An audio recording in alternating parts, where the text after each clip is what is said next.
Dave, welcome to the Democratizing SEO podcast. How are you doing today? I'm doing well. Thanks for having me. Oh, thank you. Thank you so much for being on. Today, we're going to talk about what growing brands should know about link building. And you're a link building specialist. You have a digital agency, Shortlist. So I think you have a few things to say around this. So thank you so much for your time. Now, Dave, as I like to do with all my SEO guests, I like to ask them how they ventured into SEO. So with that said, what's your background into how you became an SEO professional? Yeah, it's somewhat accidental. I didn't, go to school for this type of work, as few do. It's more of a side hobby that turns into a profession type of scenario. I originally went to school for math, but then when I got out of college, I realized I didn't really want to pursue mathematics as a profession. So I decided to go into business. I became a business analyst. And after a very short amount of time, like 6 months into working my corporate 9 to 5, I was with my girlfriend in Washington, D.C., and we both kind of agreed that we wanted to take some time off and go traveling. We wanted to go backpacking, and we decided to start a blog as a way to talk about our journey, keep people updated, and hopefully garner a little bit of an audience because we were thinking maybe if we had enough of an audience that different companies might be interested in working with us, maybe giving us some discounts, maybe to get some sponsored trips or something like that. So that became my job to kind of get the blog set up, on WordPress. And as you start to tiptoe into that space, when you're creating a website, obviously a website's only interesting and good if you actually have traffic to it as well. So you start to think about ranking it on the web. You start to think about link building, SEO, creating good content, all the basic stuff that kind of comes with inbound marketing. And so that was where I started to learn a little bit of the ropes, and things kind of spiraled from there. The travel blog started to take off a little bit, and we were paying our way from our travels. We decided that we were going to extend this trip from what was originally going to be 1 to 2 years to 5 years. And we did digital nomading for a long time. I eventually started a software product and marketing tech. I eventually started Shortlist, the agency. And so kind of one thing led to another. Nevertheless, I don't necessarily consider myself, in the realm of SEO, I probably know more than 99% of kind of the people out there, just because 99% of people really don't know all that much about SEO realistically. But I still think of myself more as a just general more entrepreneur. And there are other aspects of Shortlist that are not SEO too that we do. So, but very happy to talk about the subject and share what I do know. Hmm. So, Shortlist, you have a focus on link building. I'm curious, what is it about link building that made you decide, okay, this is an area that fascinates me. I want to create a business arm around it. Yeah, Shortlist was started around 5 years ago, and originally my intention was, hey, I had built and bootstrapped a software business that grew really through inbound marketing. So getting traffic, signups, creating content, SEO. That was the main marketing channel for that. And I thought that I may want to start other businesses in the future, and I wanted to kind of control the marketing efforts that would be required to grow those businesses. I wanted to sort of own them, so I was getting things at cost, and I had control over the quality, and I could prioritize what I wanted to. So I thought, let me start Shortlist as this link building agency, and that will kind of fuel the growth of other projects. But what ended up happening is Shortlist started to kind of get some momentum. Other projects did not. And so I started to basically focus more on Shortlist and what we were offering. Link building as a service is not the sexiest of niches or services, but it is a pain point for a lot of businesses because it is just honestly quite difficult to get backlinks. A backlink is when another site on the internet links to you. And for the most part, this doesn't really happen naturally. I mean, when your website's big enough, it can happen organically, but more or less when you're just starting out, which is when you need it the most, you kind of have to proactively be out there trying to acquire different links from other websites, and it is time intensive. It can be expensive, and it is just something that people are interested in having a service that can provide. So, what happened was when I mentioned 4 or 5 years ago when Shortlist was beginning, I was looking at the other link building providers that were out there that were well known, and honestly, the quality of them was pretty poor. And I won't name names, but basically, there was a lot of providers that were giving low quality links that I didn't think were adding much value to the market. They were low authority. They didn't have much traffic. Some of them were just like what they'll call like website, like link farms, like websites that the business itself owned and kind of manicured. So they were definitely not natural. And so I saw an opportunity to take Shortlist, which was something that I had built originally for myself and to kind of fuel, like I said, my own projects, and offer it up to other clients who were interested in the service, and potentially, from them kind of funding the service and growing it, then again, I could kind of utilize it myself for a low price or free. So that's kind of where things started years ago. Since then, we have added some other services related to content strategy and creation and website design development, but I don't think of us as like a full service digital marketing agency in the traditional sense. There's a lot of services that we don't provide, like paid advertising. We really stick more core to that SEO inbound marketing type stuff. And although link building has changed a little bit over the years, it has been relatively consistent in terms of being a valuable ranking factor with Google, and the needs that were there 5 years ago are still there now. A question I get quite often from brands, especially growing brands, is when should they start link building? Is it something that they need to start the moment they have their site up, or should it be a service or projects that they take on in time to come? Definitely not right at the start. I mean, unless you really know your niche and your marketing strategy, you have experience, and this is something that you feel very confident in going. But I had a conversation literally yesterday. It was with someone had scheduled a call with Shortlist, and we always kind of get on an introductory call and kind of review their website. And they were a software provider in a niche that was not super well trafficked on Google. It was like in estate planning and property management. And we sort of, went and reviewed their website, and we could kind of see that the keywords that they were eligible to rank for were not they didn't have the monthly search volume to really provide a return on the investment and ranking for them. It isn't always valuable to rank number one. Sometimes there's not a lot of people searching for that term, or there's not a lot of buyer interest in those terms.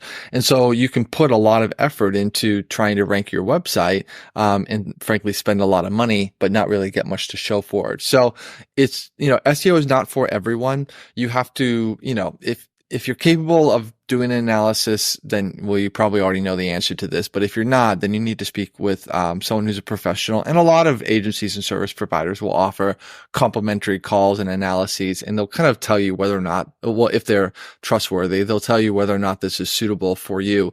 They'll look at the keywords that you're ranking for, or the general keywords you could kind of attack, and they'll determine whether or not the juice is worth the squeeze. Is there enough volume here to warrant the cost of link building? Because it's not cheap. A link could easily be $100 or hundreds of dollars for a single one. And most time the expectation, if a client signs up, is that they're going to be kind of doing link building, multiple links per month, every month, 4 months, if not longer. So it can easily be, thousands of dollars commitment per month. And if there's not really a lot of marketing upside there, then your money is better spent elsewhere. So, the short answer is there's a lot that kind of goes into determining when a site is ready for this.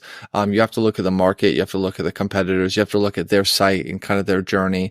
What content do they have available? Do they have good quality content on their site? when you're building a backlink, you're building it to a specific piece of content for a specific piece of keyword. And if there aren't great targets, if the content isn't good, if it's not going to convert, if the website's poor, then again, that's another reason why the traffic isn't going to be valuable, because it's not going to convert. So a lot of nuances kind of go into determining when a site is ready for link building, if ever. And if you're not sure yourself, then you should speak with a professional. So now, some SEOs, they have this thinking that link building should focus on keywords. Others say, actually, you're better off focusing on pages. Others, a third set of SEOs say, actually, you need some sort of combination of the two. What's your take on how link building should be focused? Is it keywords, pages, or a combination of both? Personally, I do feel it's kind of the combination. Maybe that's the easy answer because you're not really committing to one or the other. But, pages is essentially kind of on site, right? We're focusing on your site and the content there and the quality of those pages. Does it answer the questions that someone is expecting to see when they come to that page for the keyword that they selected? Like I said, is the UI UX friendly? Does it perform well? All of that stuff goes into the page itself that makes sure that traffic there is going to convert if it gets there. The keywords are more off-site, right? That's how somebody finds you in Google search. A keyword is something somebody searches for in the kind of the white box in Google, basically, where they put in their query, and then the results kind of show. And so that's also important, obviously, to make sure that the keyword is not too difficult for the website, because the keyword difficulty ranges substantially depending on the competition that it has. So not all keywords are created equal. So we have to kind of look at the keyword and understand the difficulty of it. We have to look at the monthly search volume and understand, again, what the upside is here. Is it 50 searches a month? Is it 500? Is it 5,000? There's obviously a large range there that a search can have. Obviously, if you rank for a keyword, whether you're ranking 1, whether you're ranking 10, whether you're ranking 100, you're going to get a different share of that traffic. And it's never 100%. It's usually never more than 50%, honestly. It's more like even the number 1 slot maybe only gets like 30% or something like that. And so those things are important considerations. And then just the keyword itself, like, does it spell like that it's a buyer keyword? For example, like I mentioned before, something like estate management software is a keyword that someone who is interested in likely purchasing software would search, right? They're clearly looking for a product that suits their needs. But if they were looking for something like what is estate management, then they are in your target market to a degree. They are interested in the topic, but it's a much higher level, top of the funnel type of query where someone is just looking to educate themselves and they're probably not ready to buy. So that keyword is sort of a different value. And those visitors have like a different intrinsic value in them. So a lot of that, goes into keyword research as well, to basically determine what we should be targeting. So the page and the keyword together, I think, make it all happen. If you're just thinking about one and neglecting the other, then you're likely going to maybe try to rank for keywords that your page doesn't really speak for, or vice versa. You'll be thinking about a page, but not thinking about the keywords that it could attract and whether they're useful for you. It sounds, just hearing you explain it, it sounds as though it's, there's a lot to consider here. And when I think of brands venturing into SEO and particularly going into, link building, they're venturing into the unknown. So if they were to approach an SEO professional, what are some of the things they should bear in mind, and possibly what should they be asking of their SEO to sort of qualify whether they're the right person or agency for the role? Yeah, that's a great point, because in some professionals are fortunate enough to have some experience in the services that they need to hire, but not everybody is. We work with a lot of small businesses. They're wearing a lot of hats, and they know that they want to dial up their marketing, but that can't really be how they spend their day reading articles about SEO and link building or whatever it is that they're working on. My first advice, and this is just, I think, just the best practice with anything, is really to talk with multiple people, talk with multiple agencies and multiple service providers, because that's really the way to see the pros and cons or the differences in how they present themselves. That's going to be helpful. And I think, like I said, that's kind of true with any type of hiring decisions, to always try to kind of get multiple offers to consider. Some of the things to be thinking about specifically though, when you're evaluating like an SEO or a link building offer, I'm going to say this in no particular order, because I'm not sure off the top of my head what is the number one priority, but I would say number one is, be careful about, the length of the contract and anything you kind of agree to. It's not uncommon with agencies for them to want you to commit to 6, 12 or more months, because it's part of their business model, that they want to make sure that customers are sticky and that they are committed. And there's some reason for that, because SEO is something that you should generally be kind of committing to for, a long period of time. It's more of a long-term, marketing channel as opposed to others. Nevertheless, if you haven't worked with a service provider before and you don't really know that much about them, and you sign a X month long contract, you're stuck if things don't really go well. Number two is really around the quality.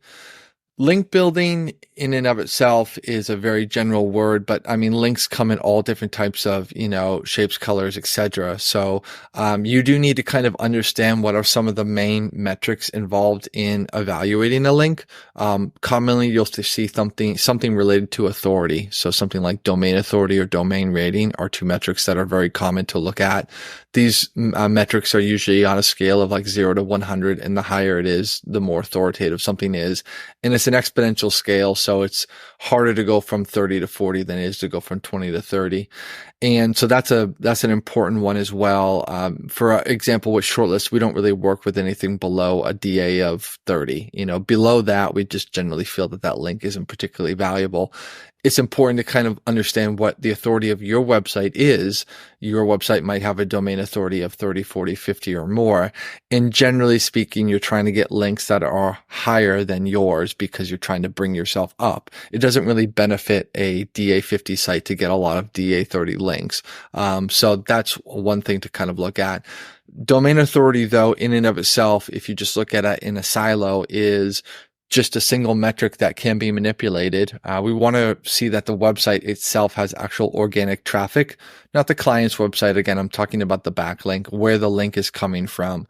So making sure that, if a website is getting organic traffic, that's a sign that Google is sort of blessing it, for lack of a better word. There are many sites that don't get any organic traffic like whatsoever, or very little. And that's kind of a sign that Google has determined that this site is low quality and it's kind of spammy, and so it's not going to direct visitors there.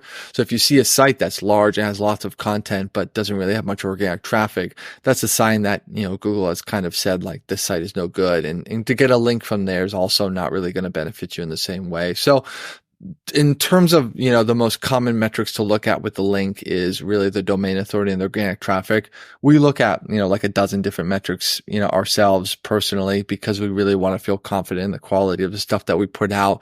But every agency is different in terms of what is part of the criteria. So I would, to summarize, the quality of the link is important for sure. The service length of the contract, obviously. Pricing, is one of those things where if you ask around, you will see very different prices for links, and it can sometimes be difference of, $100 or more. So that's an important consideration to factor in. Other things, obviously, is just kind of, what's expected from you and what is being provided by them. So, for example, are they also helping with keyword research and strategy? Are they creating content, or are you creating content? And just generally, like I mentioned, the state of your website and whether or not you're in the right place to even be having the conversation. So there's a lot to try to consider, and that is why, when you talk to different service providers, you often get a feel for kind of who you like and who you feel like is being genuine with you. And I think at the end of the day, that's probably the best thing. And, if you can get the help of, like I said, an SEO professional, and there are sites, just for example, like growthmentor.com, where you can kind of schedule a call with a professional and who have a variety of background. And I think those calls are, free or relatively cheap. And you could be like, hey, I've gotten these offers and, what do you think? And how would you evaluate them? So having somebody who doesn't have any skin in the game kind of give you their honest opinion is a good way. I had a conversation with someone on Growth Mentor not that long ago, like a week or two, and they said, hey, I'm spending this much on links. Do you feel like this is correct? It feels like a lot.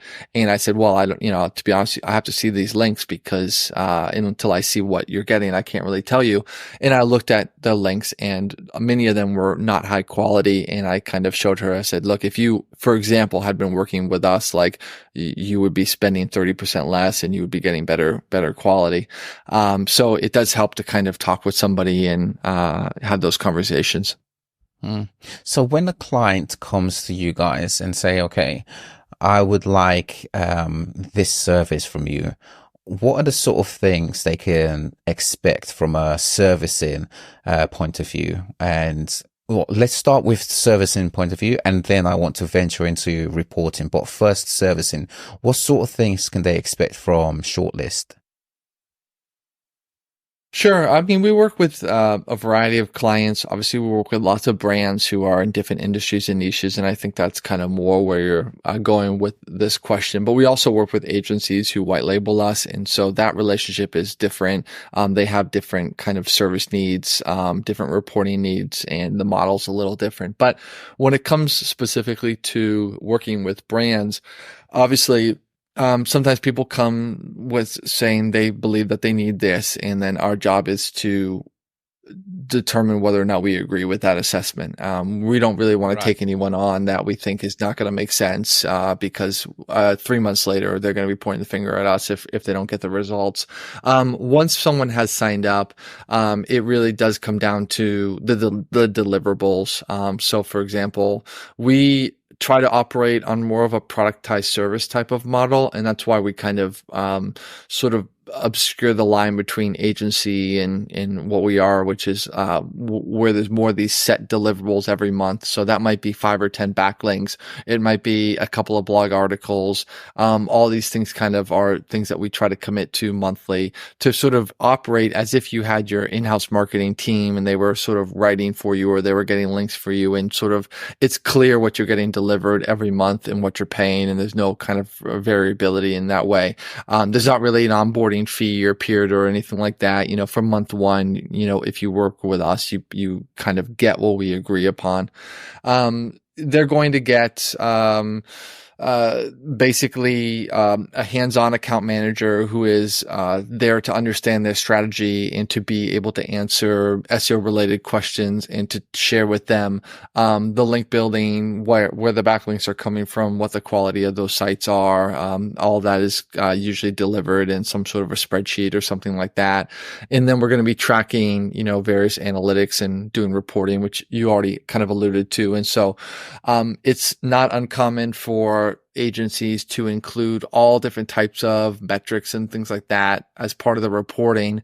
But we try to keep ours more focused because, when you've come to us with something like link building, it's very specific. We're usually looking for a very tangible result. Like there's some keywords that we're targeting and they're currently ranking here and we want them to rank here. And there may be some organic traffic specifically tied to those keywords, and we're tracking kind of how that's trending. And so that goes into the reporting as well. The thing about marketing and marketing services is that when we're working on one thing, the client is usually doing lots of other stuff as well. They may have other campaigns and promotions going on. They may be doing email marketing. They may be working with other service providers. And so if we just start to look at general metrics about like the general sites, the traffic that it gets or conversions or things like that, we're not really speaking to the work that we're doing. It's more just, we're contributing to that, but we can't necessarily take credit for everything. So we try to focus very specifically on, the keywords that they've asked us to rank and the traffic that comes specifically from those, and leave the other things to kind of, aside. An area in SEO that I find that many SEOs find frustrating, and to an extent I do as well, is the miseducation around SEO performance. I'll give you an example. The whole branded search from an SEO point of view. So a lot of business leaders, they have this point of view that SEO shouldn't be credited for any branded type of search, right? And that sort of thinking is also applied to link building. So for example, let's say your one is link building for a keyword for a specific page. The keyword improves in rankings 1 month. The next month it drops. So there's a question of, okay, was that link building activity beneficial for the keyword, for the page, or was it something else? There's always a big question around tracking, performance, and reporting. How do you go about handling all of that and perhaps avoiding those unnecessary conversations? Yeah, you're absolutely right. Things related to performance attribution has always been a sticky situation in SEO and in marketing in general. Some campaigns and activities are a little more straightforward. Things like paid advertising just has a more natural, there's, tracking pixels. You can kind of see the lane, lucky them, right? That they can be more performance driven. That's one of the things I'm always a little jealous about, the people that do those services, but they also have their own issues as well. But, with SEO, even if you're doing the quote unquote right stuff, sometimes keywords maybe don't respond. Sometimes they just go up and down. There's this natural variability that kind of comes with things.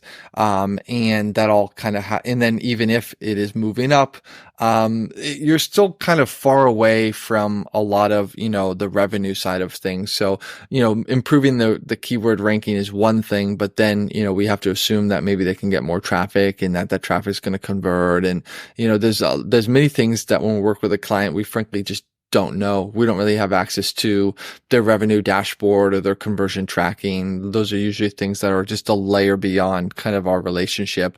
So we can really only kind of say, hey, look, this is the structure of the campaign. This is our goals. And, if you are on board with this, then hopefully we can kind of agree that if we achieve them, that everyone is happy with this, but we can't always necessarily say that you spent X dollars with us and we made you X% over it. I would love to have more case studies like that, but, they are harder to sort of come by. A lot of times, and you mentioned the miseducation, clients have the wrong focus for, what what is best for them. For example, we had a client recently that we had worked with for 8 or so months.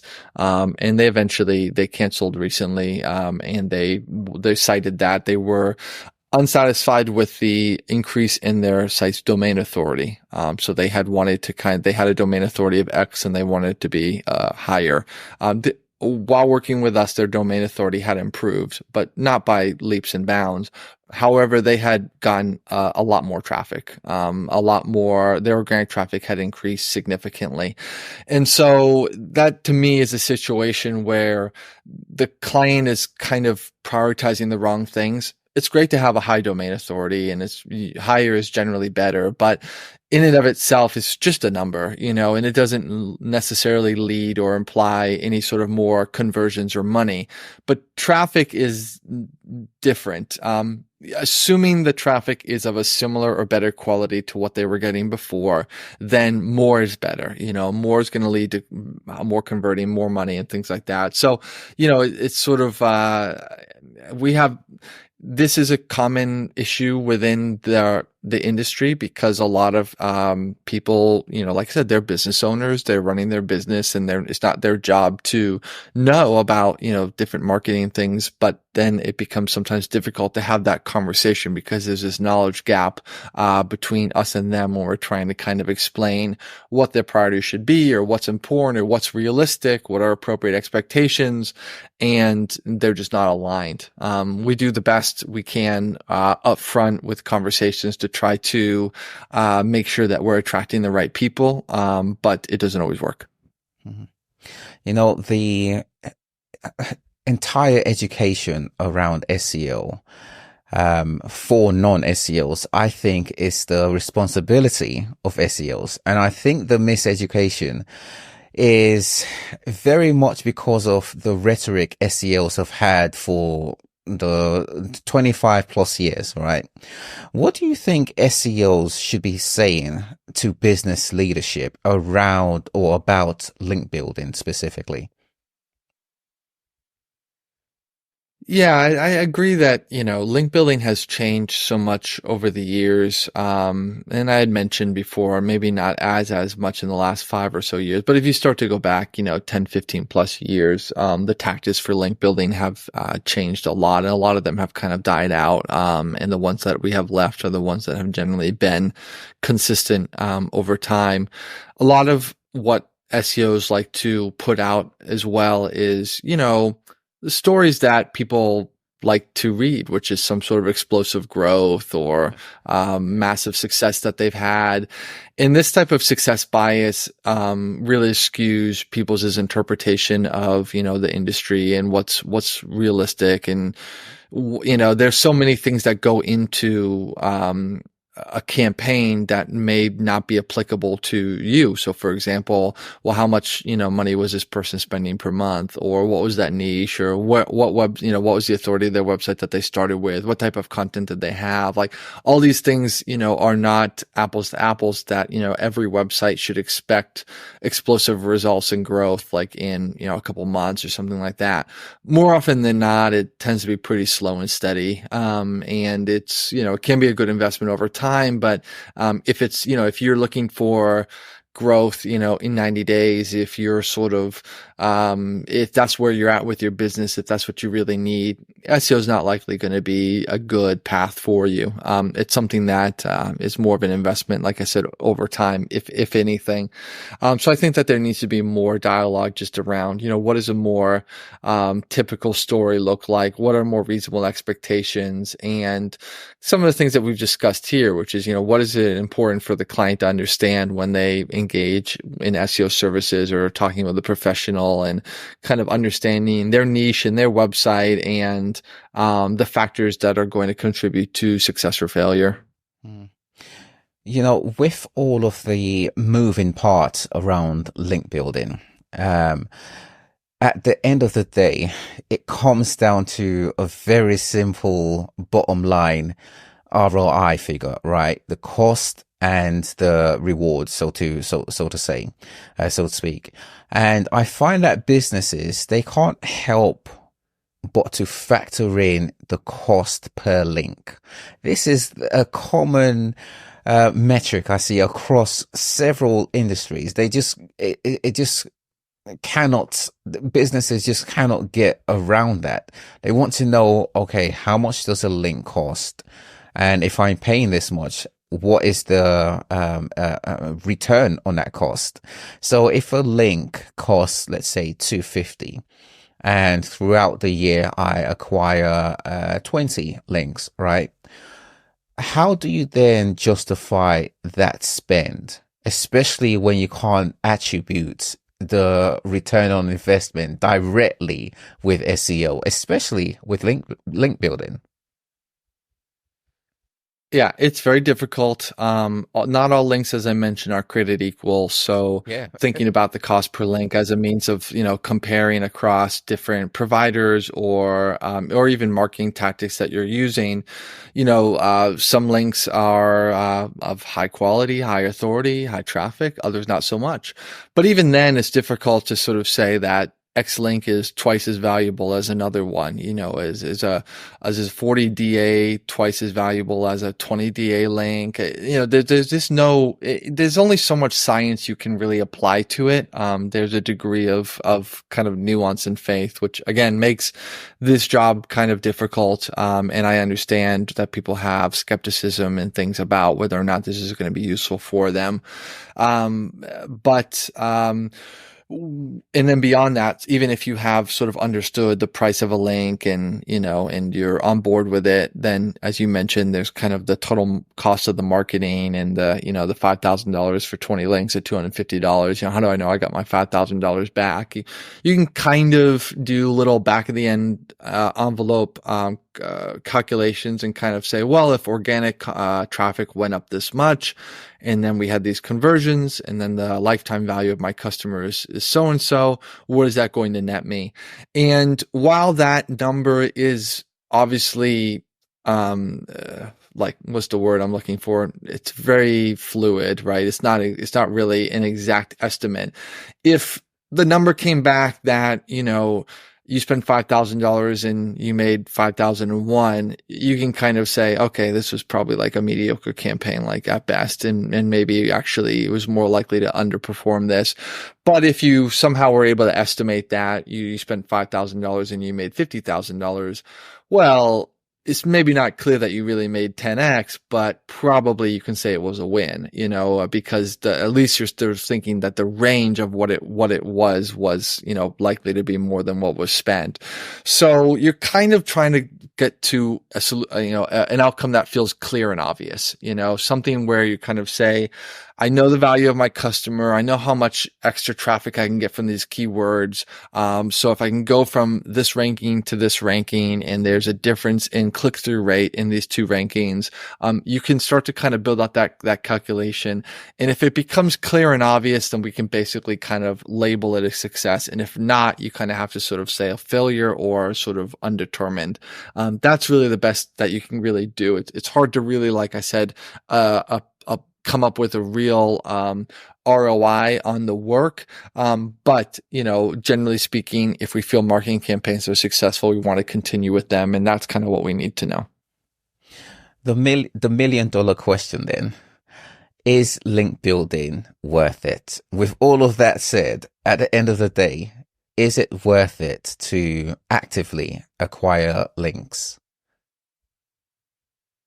Generally speaking, yes. The answer I kind of want to give is it depends, because, as so many of the things that we've mentioned around, the website and their market and their target customer and the value of that customer and their keywords and all those different things, it really is an is-dependent answer. But, if I had to kind of commit to one side over the other, the answer I would say is more often than not, it has a place at some point in your marketing strategy. Maybe not from day one, maybe not for X dollars per month, but there's usually a place in your marketing strategy for it, because, it is basically talking about ranking, getting traffic to your website, ranking your website, and more businesses are functioning through their website, through generating traffic to them. And we see that link building is still a major ranking factor for Google. There are many, there are hundreds, honestly. And I don't know where link building sits, because I don't work at Google. I don't have access to that algorithm. But what I've been led to believe, what I've seen, is that it's one of the high ones, top 5, top 10 type of things. So at the end of the day, I would say generally yes, but you absolutely, there's a caveat that you have to kind of make sure that it's the right time for you, it's the right strategy for you. You have to kind of speak with a professional. Mm. I am very much someone who looks into the reality of marketing, and in this case, the reality of link building. Now, there was a time in SEO where SEOs were very much trying to stay away from the term link building. We had link earning, everything apart from the word link building. And these days, I think SEOs are pretty much unanimously saying, actually, there is, if you want to do well within search, link building has to be a part of your strategy for the most part, right? What is your take around the whole black hat, white hat, grey hat? And if you're link building, you're going against Google's guidelines. Yeah, so generally, when you speak about the white, gray, black hat type stuff, white hat generally means kind of that the link has been earned like organically or sort of completely naturally, and then the gray and the black ones are usually that the sites that you're getting links from are usually low quality and things like that. Basically, I think that if you are working with a link building provider or you are proactively getting links, it's almost never completely white hat, so to speak. Just by nature of kind of proactively trying to get it, it's sort of not really what I think of as quote unquote white hat. But you do have to, you have a business to run and to grow, and you kind of have to do what is necessary. And I think that gray is a very, very large area that you can live in, and you can kind of get do some good link building or other marketing tactics and get good results from without really much risk, if any. We've worked with many, many clients, and I think I've almost never seen anything that where someone really was got a formal penalty from Google. They got something in their in their Google Search Console, a notification or an email or anything like that, and they came back to us and they said, hey, this is a result of the work that you've done, and I want you to undo everything you did. This never happened to us. It can happen if you work with the wrong people and you're not careful about it. It's something that can happen. But in general, if you go about it the correct way, you shouldn't be overly worried or concerned. Most people are not doing things at like such a massively large scale that it's likely to trigger any bells and whistles in the negative sense. They're just trying to get their site some more authority and get some more traffic, and that's kind of what the vast majority of people are doing. So I don't think it's something to be overly too concerned about. But like anything, if you work with the wrong people, that can be a painful experience. With industries that are highly competitive, let's say finance or gaming, right? If a business isn't actively link building in those sort of industries where everyone is, what is likely to happen with that brand's search visibility? I think most likely they'll have a difficult time competing. It is really hard to, unless they have some other means of, of competing, to get that traffic or to get those rankings. For the most part, if everyone else is doing it, and you're not, you're likely going to be the one that's kind of left out. And as you mentioned, yeah, some niches are extremely competitive, and people are spending a lot of money on link building because it is so keyword driven and it is so important to rank for certain keywords.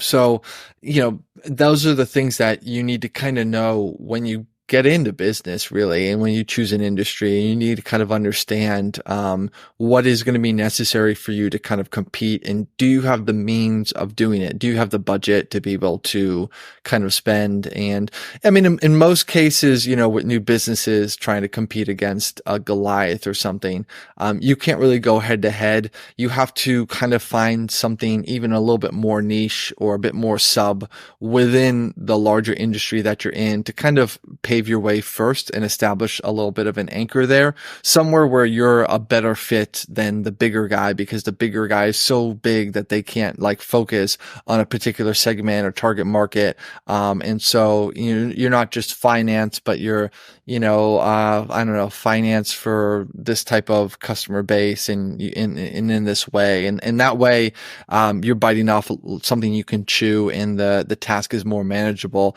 And eventually maybe you can kind of grow beyond that segment. But you do have to kind of recognize, where you are relative to people that have been in the market for a long time. There's a lot of, like first mover kind of bias, sites that have been on the web for years, people that have been doing things for a long time, they have a huge advantage. Google rewards sites with history. They'll have a lot of content already created on their website. There's just a lot more for them to work with. So you have to be really cognizant of that when you get into it. Some SEOs, although very few, have this idea that once you link build for a specific keyword, for a specific keywords page, and you reach number one, you don't necessarily need to link build for that keyword, that page anymore. Whereas others say you always should have link building carried out for, ideally, if you can, all your equity pages or commercial pages. Should link building be an always on activity, even down to the keyword and the page that one is targeting? Yeah, it is kind of an always on type of situation. And basically, you want to build a defensive moat. If you're number one and you turn the gas off, somebody else can take it. Basically, someone else who's number two, if they're investing in link building, they will eventually usurp what you have created.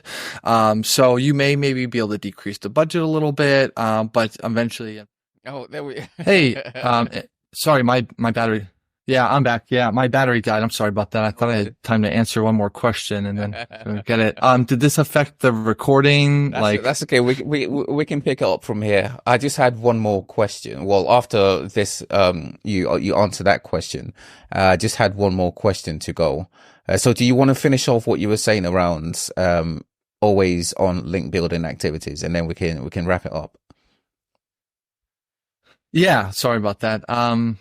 As I was saying, link building isn't always on. Imagine that you were spending money on link building to get to number one and you took somebody's spot, and now that same thing can obviously happen to you. It's not, like you can't always assume that, we will always benefit from some sort of upside, and that somebody else isn't also trying to eat our lunch. So it is reasonable to decrease the budget, a bit once you have that spot. But it's important to kind of build a defensive moat around what you've done. And lastly, if businesses knew this about link building, they'll be able to grow their business quicker. What would this be? That's a good question. I think that businesses need to understand that, firstly, link building is only useful if you have a high converting website. Because link building is just about generating traffic. There is absolutely nothing inherently about link building that is going to really lead to a lot of conversions. It's something that happens more at the top of the funnel. It's really about driving, hopefully, targeted traffic to your website. So you need to really understand that your website needs to be built to convert. It needs to have a good design, a good UI UX. It needs to have the right call to actions, not too busy. You need to know that, have the right copy and understand who you're targeting, have the right messaging, the right problem solution type of combination.